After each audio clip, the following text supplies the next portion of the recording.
like to call to order the Board of Education meeting for Monday, April 9th. If everyone would rise to recite the Pledge of Allegiance. I pledge allegiance to the flag of the United States of America and to the republic for which it stands, one nation, under God, indivisible, with liberty and justice for all.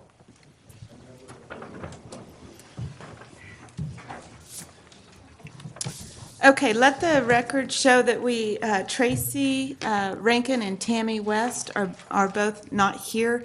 We do have Jamie Lewis Gonzalez joining us by phone. She's right here in case anybody is interested. We need an adoption of the agenda, including the supplemental personnel report. Okay. I move we adopt that agenda. Okay. I'll second. All right, we have a motion by Pamela and a second by Jeff. All in favor? Jamie? Yes. Okay, 5-0. Okay, and approval of bills, I actually was able to look those over this afternoon, and everything seemed to be in order, so I'll go ahead and make the motion to approve the bills for the month. I'll second it. Okay, a motion by Lisa and a second by Pamela. All in favor? Yes. Okay, 5-0. The agenda says we have no special presentations, but in fact, we do have one. One of our newer board members, Pamela Preston, received, is it KASB? Yes, Certificate of Achievement for attending, is it the new board member training that you attended? Introduction Foundations of Board. Very good, very good. So, Photo opportunity. Oh, good. There you go. Congratulations. Thank you. It is important and I think valuable that we do attend these sessions to gain a better understanding and the procedures and what goes on. So I appreciate you taking the time for doing that, and thank you for picture as well. Enjoyed that. Yeah. And I do want to add, while we're waiting, we'll do this one more time, because we did set up a session for Jamie, and she did attend last Wednesday, and I think it went real well, so I think she'll be receiving her certificate. and I won't wear this sweater next time, so. Don't let it bother you. Okay, we have our Stuco reports. We'll let Leah Stein from Dodge City High School start us off. All right. Good evening. Good evening. Last meeting, I mentioned that Student Council was working on a project to help students at the high school who are eligible get registered to vote. So we have a few updates on that. A couple of our officers and myself went to talk to one of our government teachers, and we talked to him about some options and what he thought we could do. And he actually gave us a couple forms that you can fill out to register to vote. So we have one in Spanish and one in English. And his idea was that we could get more of these forms from the county office and be set up at a table kind of in the commons area, maybe during lunch, and just have these and then also be there to answer questions. So a lot of students who are 18 are going to be going to college next year in different counties. And so he told us about, ballots that you can mail in or changing your voter registration. So we can also answer questions about that, as well as have these to fill out.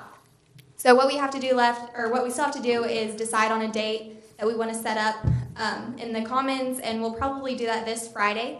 We have a meeting, and then also this Friday we're going to be selecting our officers. So they filled out their applications, I think, last week, and we'll actually be voting on that this Friday, along with choosing the date for getting students registered to vote.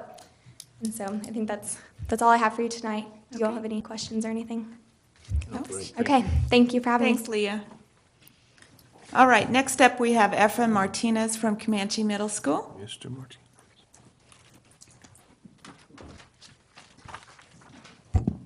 Good evening. I would like to start with a quote from Robin Williams. Spring is like nature's way of saying, let's party. This will be short and sweet. Tonight, as it only has been 2 weeks since we last met, Stuco will be holding their spring dance on Friday, April 20th on 6 p.m. Our only home meet for track will be held this Thursday at the Memorial Stadium. Fifth graders will be visiting Comanche on April 25th and 26th for orientation. Caitlin Moore will be visiting with her student body on May 2nd. Mr. Moore is a Rhodes Scholar and will be talking to us about positive mindset. Do you all have any questions? No? Have a good night. Thanks, Efren. That was short and sweet. It was. All right, we have tonight from Dodge City Middle School, Grace Pelton is going to fill in for us. And you know, the pressure is off because the other two said they're going to be brief, so you can just be real short. I am Grace Pelton. I'm filling in for Anthony, who is homesick today. April is just starting, but it has been a busy month. The biggest thing we have happening this month is state testing. We have been working very hard to prepare for this test. Now it is ready to show that what we have learned. Arbor Day falls in April, and the Student Council will be doing their annual Beautification Day on the 27th. Stuco plants flowers and cleans around the school grounds on this day to help keep our school grounds beautiful. Career Day is also happening April 20th. Every other year, the school works together with the community to give the opportunity to explore different careers.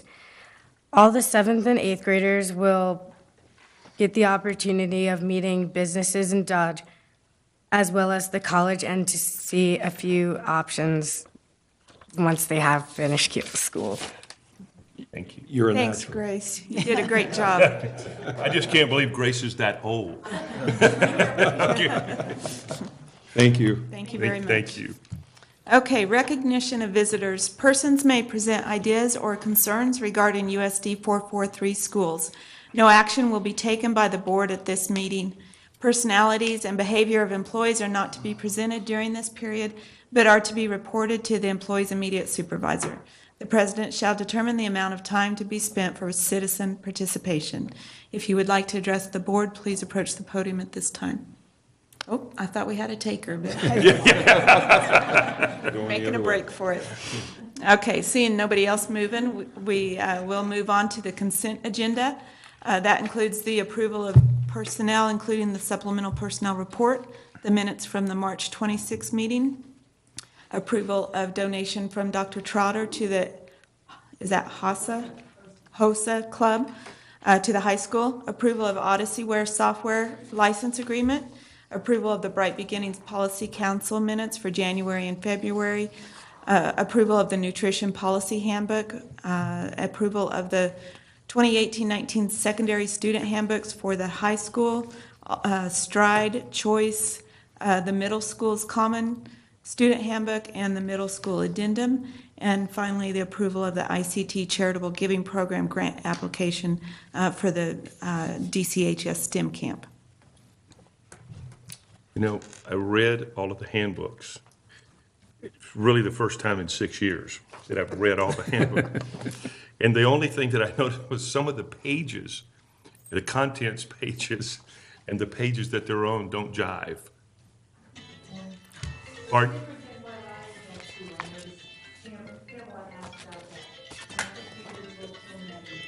Okay. I just want to impress you that I read them. I am impressed. I'm shocked. With Mr. Hires, after all the edits are made, then the table of contents. Okay, that's fine. That makes sense, yeah. This was- I had a few questions, but they've all been answered. Great. Okay, And I would make a motion, we accept the consent agenda, okay. plus the additional personnel report. Motion by Jeff, second by Ryan. All in favor? Okay, 5-0. All right, and we will move on to new business, curriculum and instruction. To start off, we have the Dodge City High School AV equipment. Mr. Whiff? Good evening, Board, Mr. Superintendent. I am here today to ask permission to purchase some equipment needed for the new construction area. Page 46 will start. This has been a long-going process, 2 years out, and then actually coming down to the wire. Few things have changed from what we originally decided. This particular first item has to do with TVs versus smart boards. Those of you who are familiar with our smart boards, we decided 2 years ago the high school will have displays of a different sort. The computer attaches to those things, whatever the teachers do. Jackie is here to answer questions as well, and Mr. Hammond on the financing. Whatever teachers do on the laptop can be projected up there. Also, the teacher's iPads can be connected through the laptop to that screen and for the kids to see, just like we are right now, minus a projector. So that's a new way of doing things in this district, I believe. But the cost is a little bit cheaper than smart boards, and I think it'll do the same thing. So the cost for 37 locations is $103,450. I don't know what that equates to each classroom. But that's what we're asking for today for the new classrooms at the high school. Installation will start end of mid-June. And as far as we know, going out on bids, I might mention there's only one bid was received back. At least 5 different companies got the bid, maybe more. Whoever looked at it on the intranet page, only one got it back. I don't know how to explain that. I might make a comment or two why we only got one back. This is not just hanging a TV up on the wall. This is connecting it and making it work with existing systems. So only one company was ready to do this, I guess. And that was SciTech. Okay. So business office procedures were followed, everything to the T as far as we know, Mr. Hammond, right? And here we are. Okay. How big are the smart boards? It's not, it's a TV. No, I know they're TVs, Oh. but how big are the smart boards that the I couldn't tell you right now. I mean, is this bigger, smaller? I think they might be, they're shaped a little bit different. The TV will be shaped this way, where the smart board is more like this. And Slightly bigger, I would guess. If I was guessing, I'd say small. I would say they're a little bit bigger, Okay, I was just, but not much. Each one of those devices is sufficient for a classroom. okay. Yep. Just know how valuable those are. I'll put it in, I'll do research and I'll put it in week in review. Okay. You mentioned that other companies, Members, local companies, it was an open bid. We did have a local company contact us with some bid specs. They could not provide the equipment in the bid specs. They just didn't meet the specifications, but they were given the opportunity. And I did ask Bill to send that email out today, so you should have it in it from our architect, has a lengthy explanation of the process that went through. So I concur with what they've said, that the process was followed, so. Jamie, I know that you had some questions on this item. Did you have those answered to your satisfaction? Yes, I was just unclear on the, when we had bid it out locally, and I know they said one company said no, but was that sent out to more than just the one company? It was a little unclear. It was breaking up on my phone. Yeah, Jackie says it But was, just sent it to the office. it was submitted. What was the very last thing you said, Jamie? They said on the answer from Mr. Hammond was key office did not want to bid it out, but did anybody else locally get the opportunity to bid out this job? Well, the bid is put on the website, correct? Yes. Yeah. Specifically sent to 5 different companies. Okay. It was specifically sent to 5 different companies. Were there any other local companies besides Key? Anybody had Access to it. I'm not even sure there's anybody locally that can do the whole package. That was what we were looking for. We were trying to find companies that could actually bid. We felt these 5 could. Keep contact us because it's on the website or whatever. And again, it's public information. We put it out on big sites. Next time we'll try to, if there's anybody else that want to send it to, we will. Be more than happy to do that. The piece that the local folks couldn't do is the infrastructure, I'm going to say this wrong, but the technology infrastructure that goes in to connecting the monitors. It's not just a TV monitor, it's everything else that goes with it, and that's what made it an obstacle for most of the bidders. Okay. Were you able to hear that okay, Jamie? Yes, yes. Okay. Do you have more questions on it? No, I mean, not real. They said real quick on it that it's not a normal TV. I know I saw there was a bunch of other things that went into not just the sharp 70-inch LCD. I know there was a lot of other things that with it. Right. And this includes installation as well. Mm-hmm, yes. Installation and testing. Okay. Yeah. But there was no other local companies that wanted to bid this and they couldn't or didn't provide the. Right. What I heard correctly. I just Yes. want to make sure I'm correct. Yes, Okay. you're right. Okay. Yep. Yep. I'm fine to vote. Okay. Had it been just the monitors, that would have been different. Right. Right, yeah. No, thank you for the clarification. Okay. Thank you, Morgan, for asking the question. Yeah, that's, yeah, good information.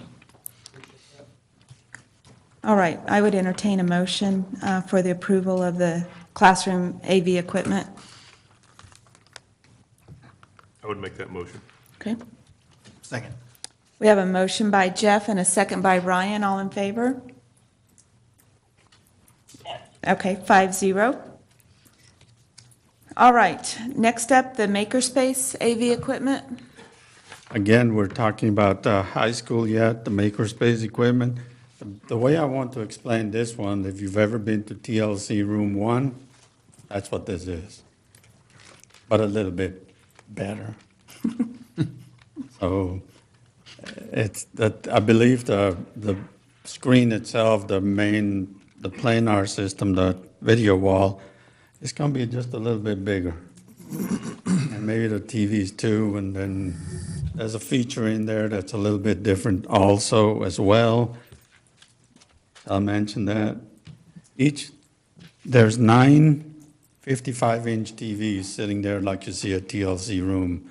The difference between TLC Room 1 and this one, this is going to have a technology included where each one of those 9 TVs can present something different. Maybe an iPad, maybe a laptop, maybe a camera, maybe something else, maybe a movie on the other, so on. So that's the difference. Other than that, it's pretty much what you see at TLC Room 1. Okay. The cost for this one, $157,916. And this is all budgeted out of the new construction? Yes, Yeah. one of the things we did when we set up the original budget, there was so much evaluated for architectural and fees and things like that. There was so much evaluated for actual building costs.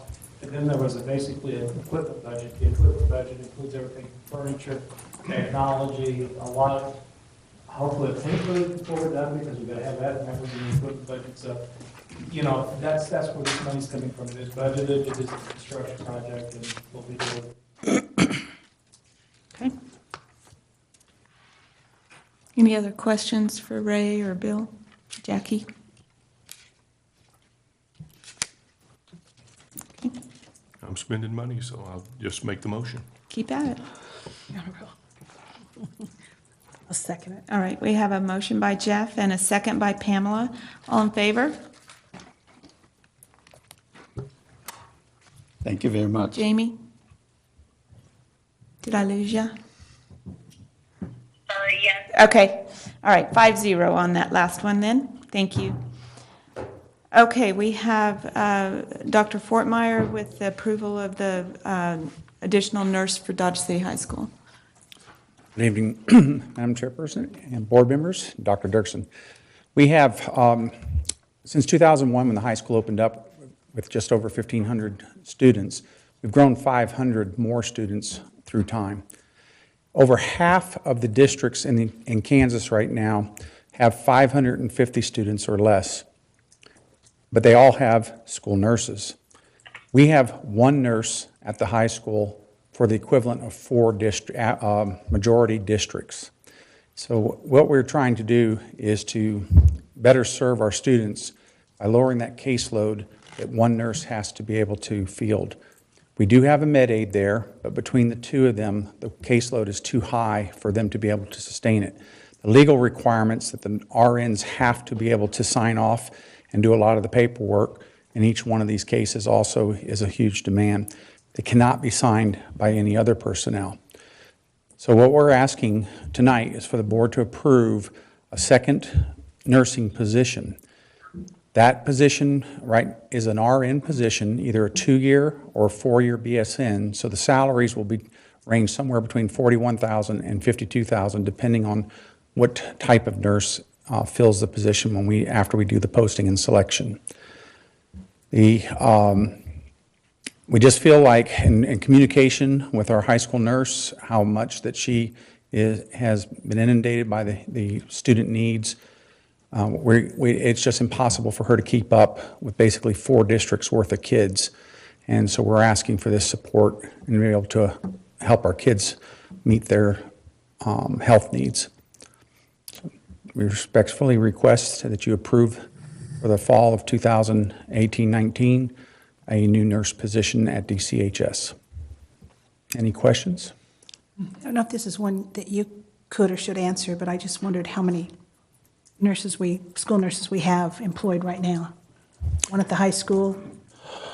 We have one at each middle school, and the elementaries don't have one at every building. They have to share at a couple of the buildings. I don't know the total number right off the top of my head. Do you, Ramona? I can make a guess of around 10. What elementary schools do we have that run 500 in attendance? Ross. Yeah. You have a nurse. The others share, but you have a full-time. Ross does.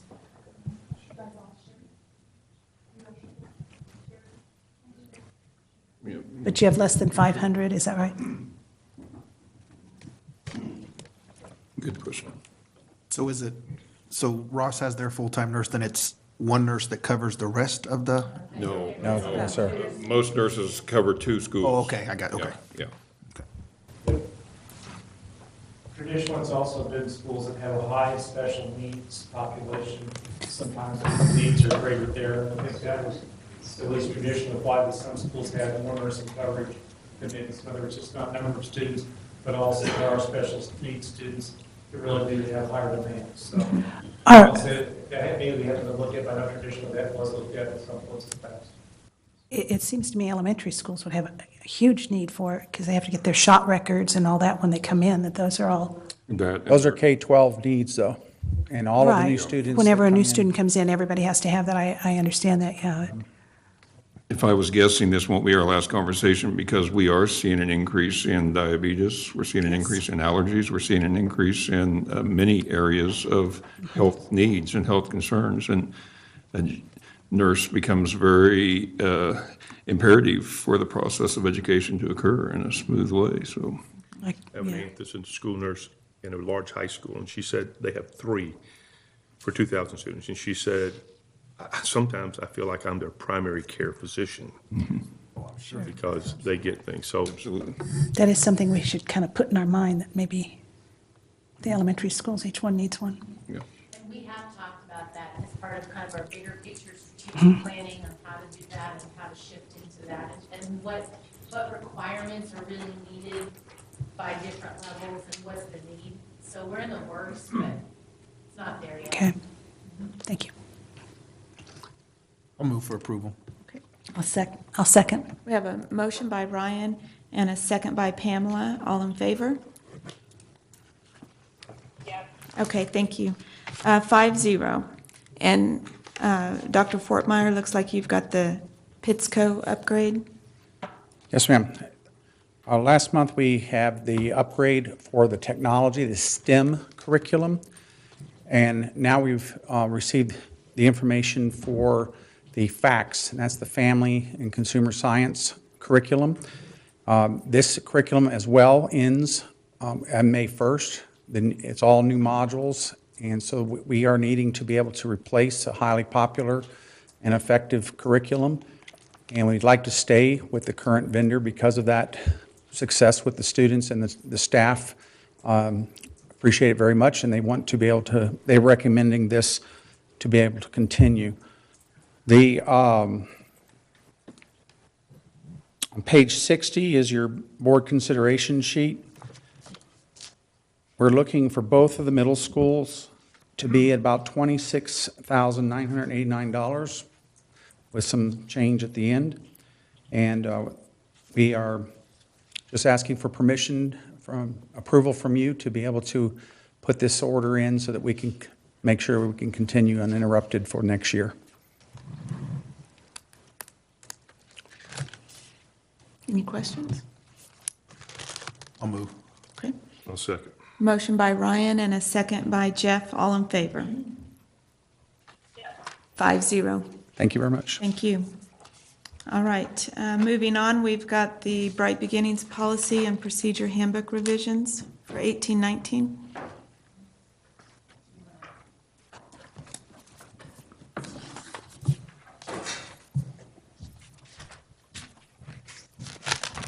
I'll start, and then if Ms. White has anything extra to add in, and/or if you have questions, then we can both try to help. In the fall of 2016, Head Start changed their performance standards. And so then through those standards, some expectations changed, some just numbering of things, some wording, those types of things changed in the standards. And so program adjusted some of the expectations, but didn't formally change the policy and procedure handbook until now. And so in there, you'll see some of the edits, and like I said, some of it's just a wording change, or a lot of it is just to meet the new Head Start standards, to make sure that things are in place and articulated. Some things also, just by program, were in practice, but not formally in a procedure or policy. And then Head Start now comes in and says, we need formal procedures and or policies. So those were some of the edits and changes that you'd find in the handbook. Do you have anything else there? In the fall, we reported an incident that happened at Bright Beginnings, and per the regional office, they said, back to your procedures and policies, you need to put something in place that would show that staff and administration and the board would know the reporting responsibilities to the regional office when something happens in terms of student safety or something that would go against what is in the standards. And so we added those two things, the reporting policies for, again, the staff board and then the governing agencies, which would include the policy council and then administration. And then the other piece that we added were policies that we had approved previously. Right around the fall when everything happened, we had to put some things in place that regarded or took into account active supervision of students, both indoor and outdoor, and so those things were added as well. So in terms of anything new, the two big things would be student supervision and then the reporting of incidents to the regional office. Okay. Any questions? Okay, thank you. Thank you.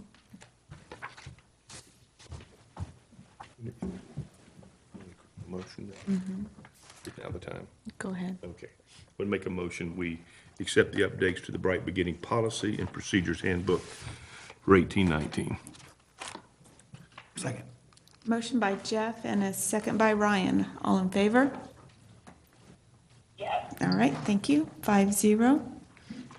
And we have the Striving Readers Grant link update. Yeah, I just wanted to kind of update you from a couple of weeks ago. We are working on finalizing. We have a good, strong draft grant that we're looking through right now.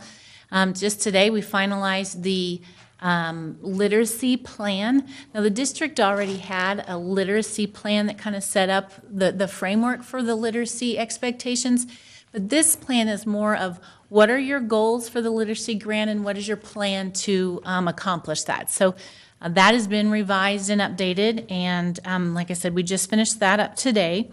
And so there were a couple of things in the last time that I kind of spoke in some generalities, and I want to give you a little bit more detail now. And then hopefully, the grant is due on the 18th, next Wednesday. We're hoping to submit it on the 13th, just to be finalized and done, and no last minute, oh, shoot, that didn't get there in time. So that's our goal, and we'll keep you updated there. But last time I talked to you about the award being a little over $3 million over 3 years, and we got an updated amount, not just a little over, but it's $3,225,000, and then that's divided amongst the 3 years. And then also, as part of that grant, you can only have up to 25% being personnel, because they want to be able to give you the money, support the point and the goals of the grant, which is literacy-based, and help build sustainability, that when the grant funds go away, the impact is still in place. So they don't want it to be really heavy staffed, because then you have to just let that go. And we talked a little bit about that before. So on this sheet, it lists out some of our personnel pieces and then the funds that went with that. And the reason those change over the 3 years of the grant is just in a basic assumption that we will have some kind of an increase in salary. We went ahead and wanted to put that in the grant so that we didn't say it was $50,000 one year, $50,000 the next, $50,000 the next, and then didn't have the money to support it with the grant. Because if that was the case and the district had to come in and help out, then that's the supplement versus supplant issues. And we wanted to make sure that if we said that this is the grant work, we were honoring it with grant funds. And so that kind of paints that picture there. And then, like I said, the grant is due on the 18th, and we're hoping to submit on the 13th. So do you guys have more questions now that I could maybe answer? And then I'll get you more details again once that's everything else is finalized. For sure, the literacy plan will be in and we can review. And if we reach our goal of submitting on the 13th, you'll have that to look through too. So this was probably in the information that we've already received, but when do you expect to hear? Yeah, we're supposed to hear before June 1st. With a July 1 funding. So, okay. Yeah. You have these new positions that are in this grant, the literacy project manager, et cetera. After the 3 years, if it's not refunded, what happens to those people? Okay, so at the end of the grant, the idea and what we're putting in is that we'll reevaluate those positions. And so I'll give an example. So the literacy project manager, professional development coordinator. Okay, that's going to be very specific to the grant and just the managing of things and everything specific. So that position may go because when the grant goes, the need for that position would go. But like example on the literacy coaches, depending on if we really establish this is what we need and then we see a need for that to continue, then we'll reevaluate as a district if we're going to continue with those positions or not. So if we do, obviously they carry on. Okay. If we don't, we'll look at the assignments and what they've done, and then the positions may go. Now, right now, the plan is to fill these with certified staff members that have literacy backgrounds and that kind of stuff. So, example, anytime we have a position that does go, then they would be a district employee that then could have another job in the district if they're qualified for it. So if a coach is interested in a classroom teaching position and that's open, then they can put in a transfer for that. And so with the growth and that kind of stuff, we assume with only 3 positions really kind of going, the likelihood of them being absorbed into the district is very high. But then also we'll reevaluate the need for the position when the grant ends to determine if it's something we want to continue or not. Thank you very much. Mm-hmm. And anybody who would apply fully knowing that this is a grant-funded position, and this position is a possibility of going away at a certain time. So we'll make sure that that's clear up front. Mm-hmm. Okay? Very good. Okay, thank you. Thanks, Tammy. All right, we have Human Resources, Dr. Nance, for a staffing update. Good evening, Madam President, board members, Dr. Dirksen. This evening, I'd like to give you an update to the update. So I gave you information in the board packet, and a lot has changed since then. And that was just Thursday. So as an update to the information that's in your packet, I would like for you to know that we have 1 current elementary opening, 3 applicants still in our teacher pool for future openings that come up before June 1st, and we know that they will. We have 5 secondary openings. That is an ELA position at the high school and 1 at the middle school, a high school biology position, a high school math position, and a newcomer position that you approved that is a new position for the middle school that has not been filled yet. I've talked a lot about the importance of student teachers in our district and how that is an important pipeline for future teachers. Wanted to let you know that at this time we have 11 student teachers slated for fall, and I expect there to be more come in through the spring and summer. 8 of those are from Newman, 2 are from Fort Hays, and 1 is from K-State. I have had an opportunity to visit in depth with the folks from Emporia State. As you recall, you approved a partnership between the district and that university, and we are working on getting those student teachers out here yet. Hopefully in the fall. There just hasn't been an assignment yet, but we're working toward that. I did have email confirmation this afternoon from a professor and department head at Northwestern Oklahoma State University in Alva that they can indeed send their student teachers to us, and those student teachers are eligible to receive our stipend. So that was kind of a big conversation between the two of us, but once I told them that Oklahoma Panhandle State had figured it out, well, they kind of figured it out too. So that gives us another Oklahoma university not too far across the state line that we might be able to start having some student teachers come join us from there. We've had one from Oklahoma Panhandle this fall, and she's been tremendous. So we're excited about that. Classified positions, that we have some new custodians that you approved for some of our new facilities. Those positions are open and receiving applications. We are not, however, receiving very many applications for our HVAC journeyman. So that's historically a difficult position to fill. If you know anyone out there in the community that has connections to those types of tradespeople, be sure that you point them our direction. How do we handle it when we don't have someone on staff? What are we doing right now? We handle as best as we can. If we can't, then I have to farm it out to contractors. Okay. And I just wonder, we're having these long discussions about outsourcing and those kind of things. Could we set up a contract with a local, thing that they'd be on call for us, 24/7? We'd guarantee them. If I was a local contractor, I would assign somebody to you. I'm just asking instead of. That's something we can explore, but it's going to cost a lot more money than have somebody in-house.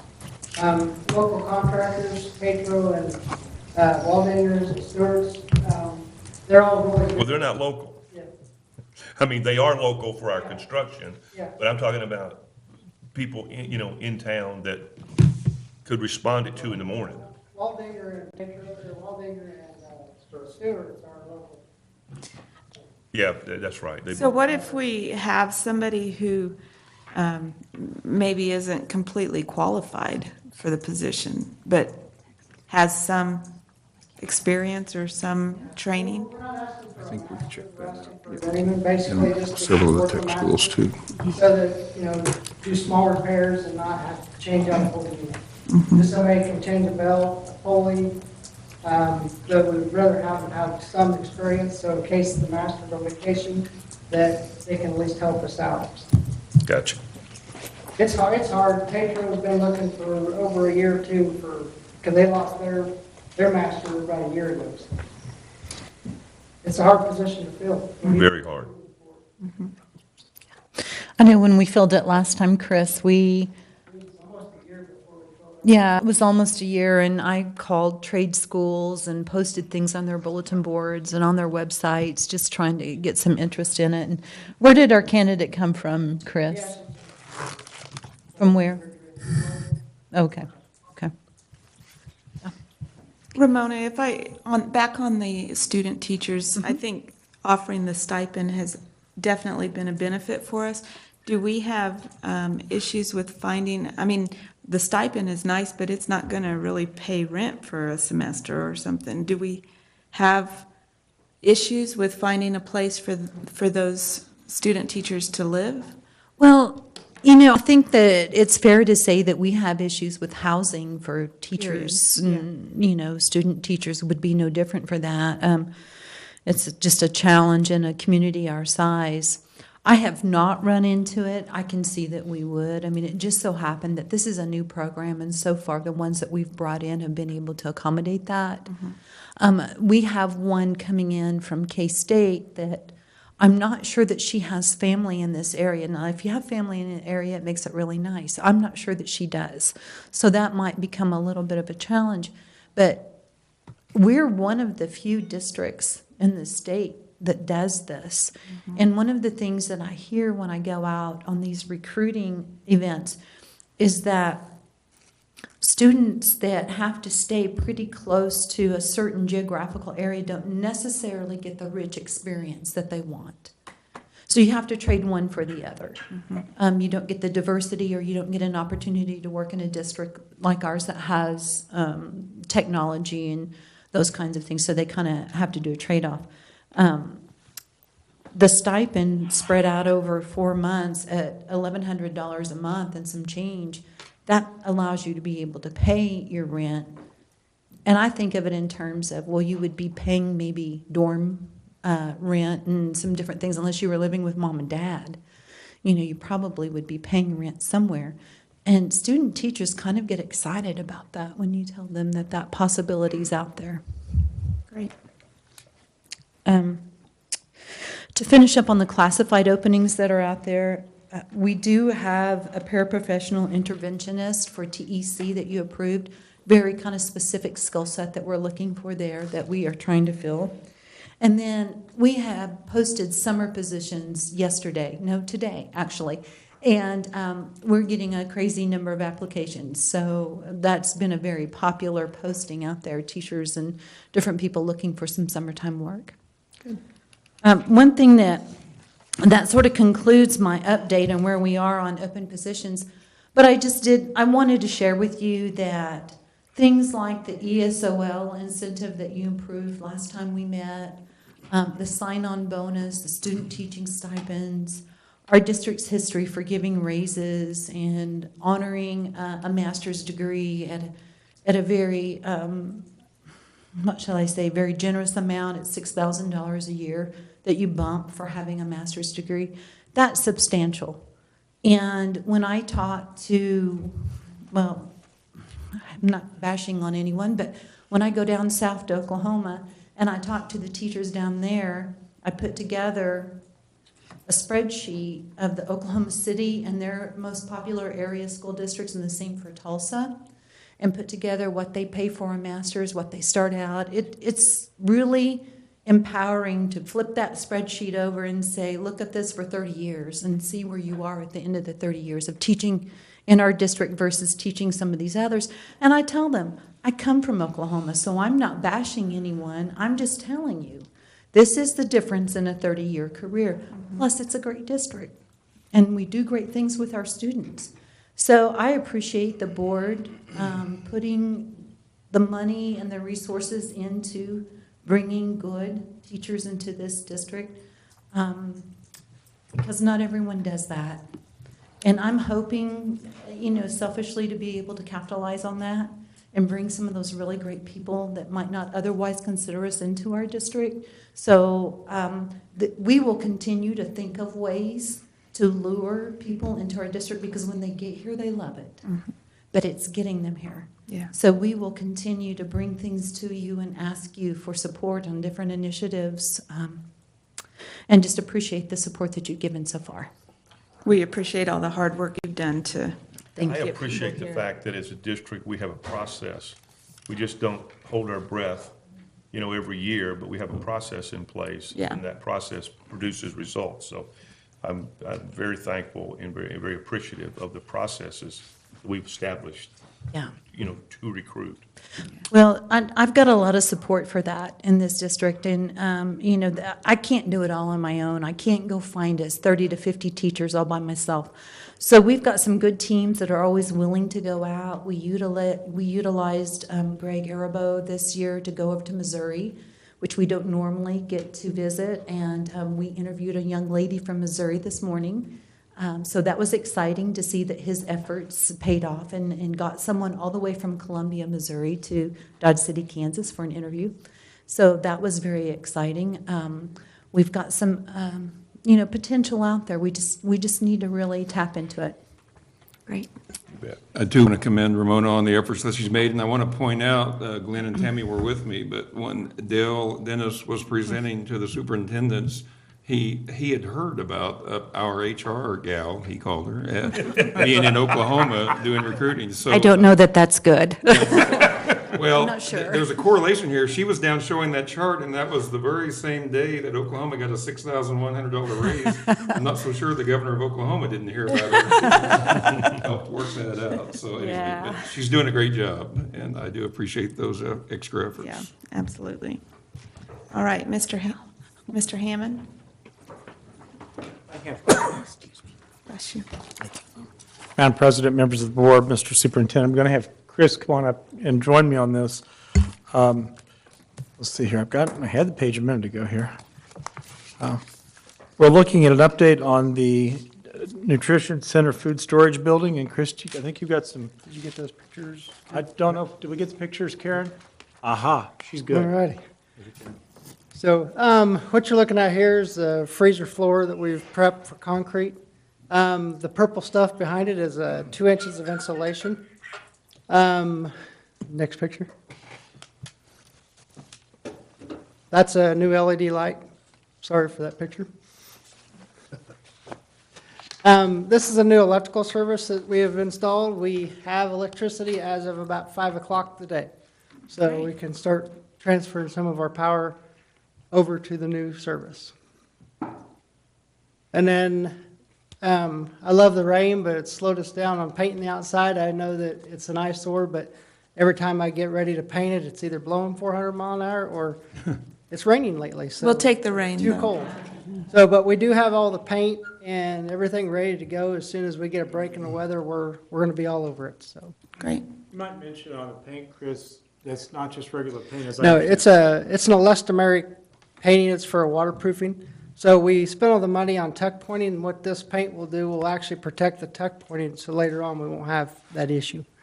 This is just a cutout for the new sewer. It did have an old clay tile sewer in there that wasn't in the best of shape, so we did spend some money and put the new sewer line to the main. So we're PVC all the way out to the city main now. So, that's the slab for the cooler inside. And then that's just inside the building with the new lights and the metal wall panels. So it did brighten it up, and what the metal wall panels will do will protect the walls from being damaged for later. So. Right now, the inside looks a lot better than the outside. Oh, most definitely. We did have Kathy come down this afternoon with Dave and her crew, and they looked at it all. You want to give a report, Kathy? I approve it wholeheartedly. Very nice. Great. They've done a wonderful job. Very good. Any questions on the food service building? I hope we can have the opportunity to take the board through it when we have another tour of projects. Bond project updates. We put basically the timeline in the board packet. We are now 90% complete, and I'll be a lot happier when we're 100% complete, but we're heading down the home stretch on this.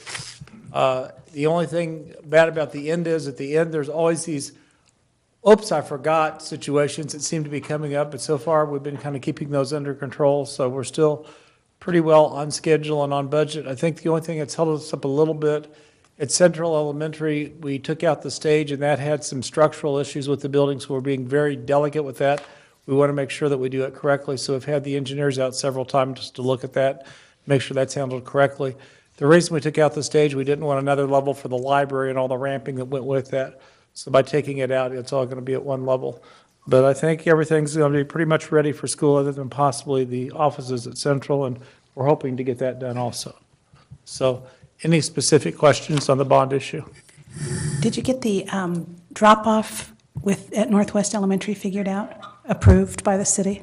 Here's the kind of the thing that came up with the drop-off at Northwest Elementary. There are some situations for which there just aren't perfect answers, and I don't know how else to say that. I have referred to that corner as the Bermuda Triangle because we have all the students from Dodge City Middle School, We have all the students from Northwest Elementary. We have all the students, parents, traffic from Sewell, and they kind of all are together. Originally, we had designed the drop-off where parents would drive up, parallel, drop off, or pick up their students. The concern the city had with that was that they were concerned that with the number of spaces available, that their traffic would be around the corner and that would create a traffic hazard. They preferred the diagonal parking in and out. That's what we went with. On 6th Street, are you talking about the parallel parking on Sewell or on 6th? On Sewell. On Sewell, okay. The interesting thing is we did add some diagonal parking in on the 6th Street. You know, we added that since I've been here at Northwest, and the city wasn't real happy about the diagonal parking. So I was really kind of surprised when they came back and said they felt that diagonal parking would be a better solution on 6th Street. We have had some complaints from patrons, there's no question about it. Kind of my sense of this thing, and I'll be honest, this is one time I think the city of Dodge may be right. I think what we've come up with there is probably less problematic than the other would have been. And what we kind of discussed was, let's leave it alone for a little while, let's see people get used to it, and let's see kind of how that works out. That's kind of where we are at this point. And I think, Dr. Dirksen, I think you talked to the city, and that was kind of the consensus between the city and us, that at some point, if it continues to be a problem, we can go back and reevaluate it and see if there's a better solution. Given the amount of traffic in that area, the amount of people we need to park in that area, the amount of children that we drop off and pick up, there is no perfect solution. I mean, I think we just have to start with that. We definitely want the best solution. I can't say it is or it isn't, but we feel like if we try it for a while, maybe after people get used to it, hey, it isn't so bad and it will work out okay. That's kind of where we are. How do teachers at the school feel? How do they feel? Mrs. Armstrong's here, I guess we could ask her. I would have to ask Kim. I think we get mixed reviews. Safety is probably the biggest concern with the students with the angled parking. When a student gets out of the car and another car is pulling into the stall next to it, we've had a lot of close calls that way. As for the backing out, that goes pretty smooth. That was a concern backing into the traffic onto School Street. It's really the safety of the students getting in and out. The students aren't always watching when they get out of the car and are going into school. That's a tough area. It's a very tough area. And again, in no way do I want to, quote, bash the city or complain, because I think the city's trying to come up with the safest, best solution also. I really do feel they were trying to put the best interest first. And our sense is, let's try it for a while, see if there's a better solution, we want to go to it, but we don't know what that would be at this point. So the city has approved for us to try it. Yes, this was their idea, and I did share with the city manager, and more than once, actually, that we've had a concern that we're going to give it a try, and that I will be giving a report, thumbs up or thumbs down. And so The problem is we don't have a lot of room either. there isn't a lot of room. Not a lot of options. But We're trying to shoehorn unbelievable things in that, and that's been the challenge with Northwest since the very first day of this project. You know, trying to get a full-size gym on that side, trying to get some additional classrooms, trying to get, we tried to increase the parking for the staff. We tried a lot of things, and yet we still wanted adequate playground space for the students. It has just been a challenge since day one. I've just got to say, I think our architects and engineers have done an outstanding job given the space that they've had to do. Is it perfect? No, it's not perfect. And the only thing I would say, if you look at even at Ross Elementary, which we built from scratch, they're still back up at Ross Elementary. So it's a tough situation. We think we've improved it from what it was. We feel like we improved it when you look at Central, what we're going to end up with there. We feel like we've improved Miller, given the additional parking and so forth we've added there. So across the district, we've really tried to address each one as best we can, but I'm not going to sit here and tell you it's perfect. It's not. It's just, and hopefully, maybe as the students become more aware and parents, maybe some education, we can at least try to address the safety concerns the best we can as a district. Thank you. Okay. Let's see, is that everything I've got tonight, or? No. Oh, review on capital outlay. Chris, do you want to come up and talk about capital outlay? There it is. I lost that page.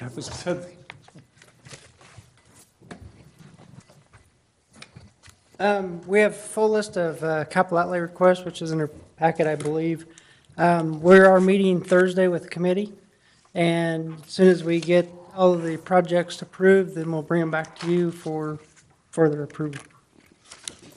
Chris, one thing I notice is that we don't have something for some schools don't have anything on the. This year, I tried to do it because of everything that's happening in this summer with the high school, middle school, and wrapping up all the construction projects.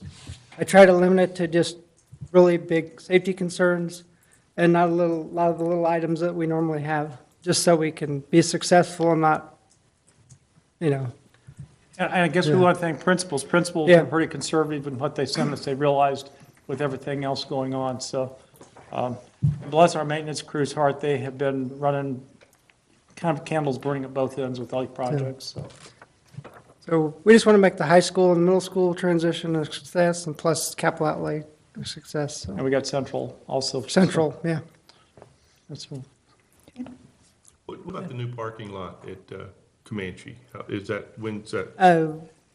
We're in the design phase right now. Since we've purchased that home, we're trying to find out the best layout of that. So it probably will not happen this summer, but we'll have a design and bring back something to you. We might want to talk to the city first when we design that to make sure. Oh, that was our first call, I believe. Yeah. The other thing on the Comanche parking lot, one of the concerns we had was every project we do, we have to submit for, what do they call it, the groundwater? Yeah. It's runoff, folks. And it's federal law, it's state law, everything else. We were concerned suddenly, when we did this, we were going to have to put underground water storage in and everything else to meet all the code requirements, et cetera. We got notice from the city, and we were so grateful that we're really not increasing the non-pervious amount, so we don't have to worry about that. We're okay on that, so that's a big one. The second thing from the city that we anticipate receiving approval on a parking lot, they can actually make you start the parking lot 20 foot back from the easement of the sidewalk and all that. If they do that, we'd end up with less parking than we have now. We anticipate that the city's looking favorable at saying, that doesn't make sense here. We are going to put some landscape areas on the north and south side, but we should still be able to come up pretty close to the sidewalk area with the parking lot. So we're working with our engineers are talking to the city about that one, so that's kind of where that is. We are designing it in case the other person that owns another house says, I really don't want to live in the middle of a parking lot. We're kind of having phase one, but we're also looking at long-term if that ever becomes a possibility that we're ready to do that. So. Any more questions? Thank you, gentlemen. Thank you. Dr. Dirksen? All right. I would like to visit with you tonight about the opportunity to look at hiring a high-level administrator for the purpose of curriculum and instruction. I want to make sure the board is clear. I'm not being real picky about the title right now because I think the title will be led by the qualifications because I do want a highly qualified candidate for this position. I've thought of different titles such as Deputy Superintendent or Chief Academic Officer or Assistant Superintendent. It just depends on the qualifications of the candidate that we finally choose. However, the key components of this position, as were first outlined in the curriculum audit that we went over last month, would include the opportunity to evaluate and administrate the operation of the curriculum and instruction, assist and generally supervise academic coaches and curriculum committees. Responsibilities include the curriculum within the district as well as the professional development and the textbook selection. It's a key component of what we need. I shared with you in my consideration sheet the history. The position at one time did exist, and then it was divided up, and then it was kind of diminished, for lack of a better word. I want to revitalize that, and I want to take it very seriously. I think this is a key component in our 5-year strategic plan. I think it's imperative for success for this district in its long terms. Establishment of our curriculum to be consistent across the district in every grade at every level. And would like your permission to approve this position. As I say, as most job descriptions are, it will be a little fluid at first, but once we get the candidate and we get to rolling in the right direction, we'll solidify that. I'm sure the responsibilities will be narrowed down very much as they currently are. It was pointed out to me, and sometimes wordsmithing is a little bit difficult. I am looking for someone that has a master's degree in administration, curriculum, or a related field, and I do think they should have some experience. And I even included 1 year of district level responsibility. I didn't say experience necessarily. And by that, I would mean someone that was in charge of a district operation, whether it be a curriculum adoption, they might be, or they might have been on a chair of an accreditation team or something, that they just understand the dynamics of working with a group and those responsibilities. So I just wanted some effort to show that. So I want to be clear on that. I don't know that it necessarily has to come out of the district office that this candidate would be who we hired. So try to be very clear. Salary will be in the range of administrators, and it depending on qualifications again, there will be a range, but it would be consistent with what our administrators are on the salary schedule. So we'll determine that at the point of hire, and the board will approve. So any questions that I can answer? Will it alter Dr. Fortmeyer Tammy's job description? I think there could be some adjustments in that, yes, and I've been talking with both of them about that. But in all honesty, my hope is that it allows them to strengthen their responsibilities, which are to coach the administrators and to be their support. And they have a big job, and they're on their wheels all day long, and if the phone rings, they're going a different direction, and we all have that responsibility. But I do think there will be some changes along the way. If there's no other discussion, I move that we approve this. Okay. I think it's much needed. Second. All right, we have a motion by Pamela and a second by Ryan. All in favor?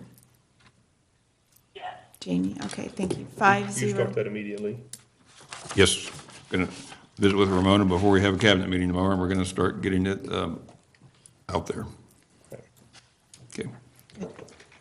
Thank you. Yep. All right, we have the Board of Education member district responsibilities, Park and Rec Advisory Board, Pamela.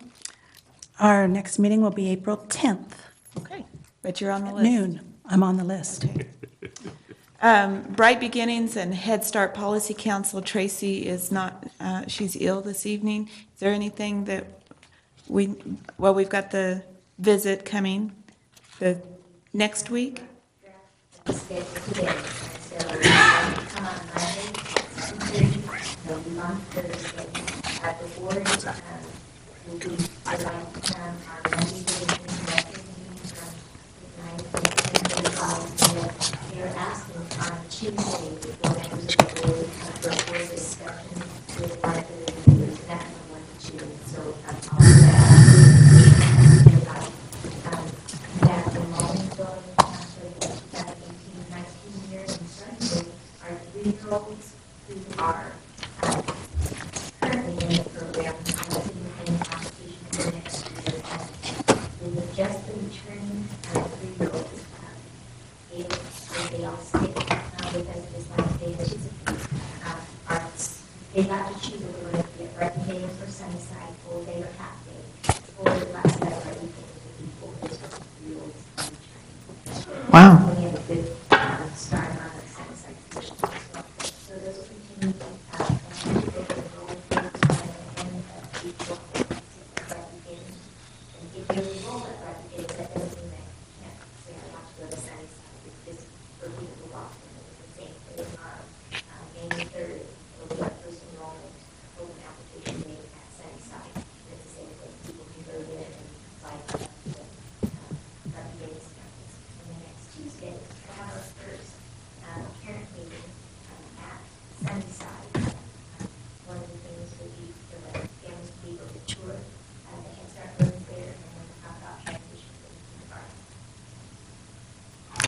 Thank you, Debbie. Okay, we have special education. I had the opportunity to share with the administrative council of the district regarding what was going on at 613. We haven't had a meeting since the last time that we met, but we do have an all-new accounting staff, and we are in search for an assistant director. And I hopefully will get a lot of things wrapped up and head into next year. We have some big decisions to make. We're going to have our work day is Saturday. Well, and we need one of those with 613 desperately to look at the budget and to make some real critical decisions, I think, that will assist the district going forward. So probably at the next meeting, I'll have much more to share. Okay, sounds good. Legislative, I think Dr. Dirksen has the information for us this month. Thank you. I honestly received the runouts on the school finance 5 minutes before the meeting started. You might have seen me coming from my office. You can go to ksde.org and under school finance, look under what's new, and that printout is now available. It just came up. But the good news is that there was a school finance bill that was finally passed. The bad news is it may not be enough, but that's going to be determined by the courts, not by me, and I'm only going to promote the positiveness that I can of this. However, politics were involved in this whole process, and if you listen to the news, if you listen to any accounts, there was a lot of wrangling that went on, and found it very interesting. Case in point, there were no votes to spare. It passed with the minimum number of votes in the House. It passed with the minimum number of votes in the Senate, and that's how we got here. It does include new money. There will be additional money because there was a spending bill passed last year, so some of this money is added to that money. There will be new money for special ed, which is something we haven't seen in a while. There's also one-time money that hopefully will be renewed every year, and its intent is to allow every high school student to take the ACT for free, and up to three work keys tests as well. And more information is to be coming out about that. I don't know all the details about that. There was also money set aside for mental health in a pilot program. I thought that was good that the legislature is starting to hear that, because we've been hearing that for a long time, and it seems to be growing. However, Dodge City wasn't picked as one of the pilot schools. I don't know why or how that did come about. The increase in the base state aid, unfortunately, does have some smoke and mirrors to it, because it is part of 15% of the LOB is required to go to the base state aid. And that's kind of interesting. And so there's a recalculation of how the LOB is going to be figured. Used to always be 30%, and then you could ask for special permission to go up to 33%. And those numbers are changing. I don't know exactly where, but I did hear today on the KSV's webinar that it does require 15% to be added. The new phrase you're going to hear is foundation aid. That'll be part of that foundation aid. This is also interesting. You can enroll 3-year-olds now. There's no extra money for that, but you can do that. And then this is also interesting. Some of this new money that we're receiving, and I understand accountability, and I think it's only just. And in a district like ours, we have the huge need for this. But districts will be required to transfer to the at-risk and the ELL budgets the equal amount that they receive from the state. So those must show up. I thought that was interesting that they specifically specified that. This year, transportation was done for the audit. Next year, special ed will be done for the audit. What can go wrong there, guys?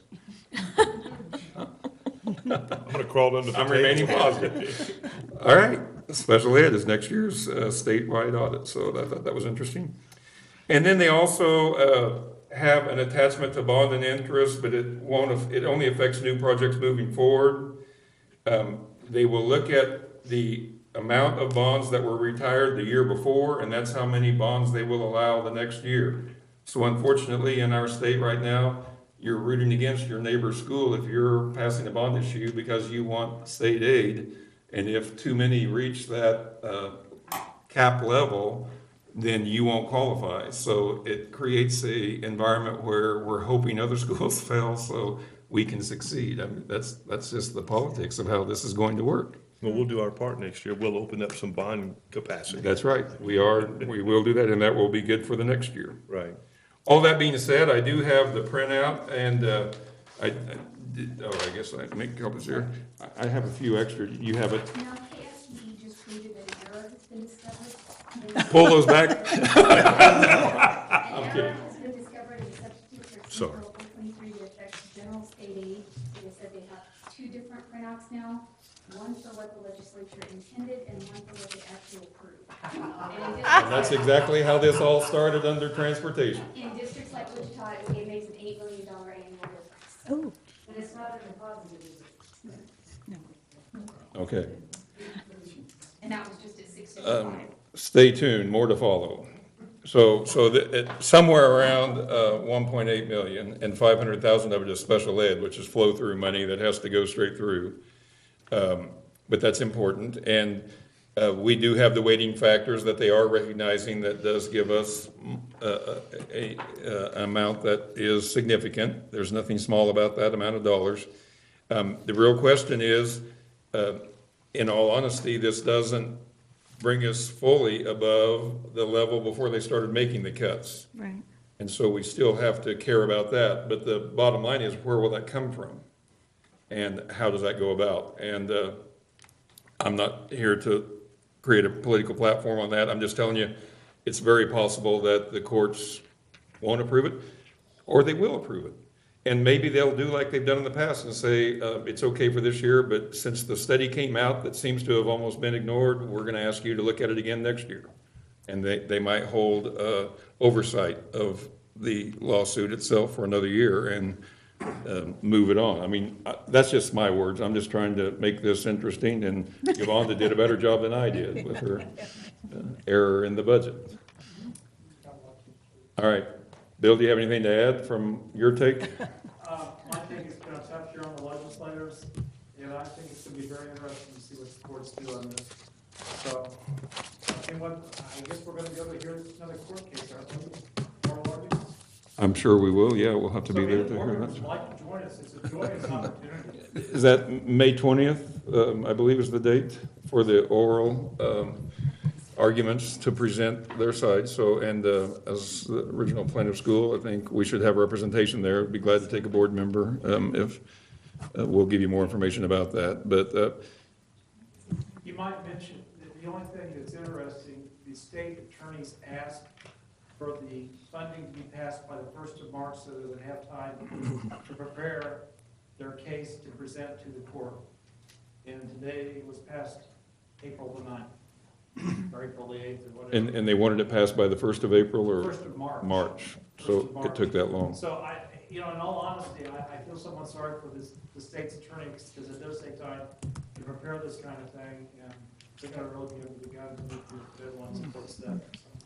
Did it say anything about the constitutional amendment? Was there any movement on it today, or? No movement on that today. However, I have asked our representative and interim school counselor to come visit us at the next board meeting. With the next? Yeah, Sorry, Terry. He's going to be there. He will be there for that.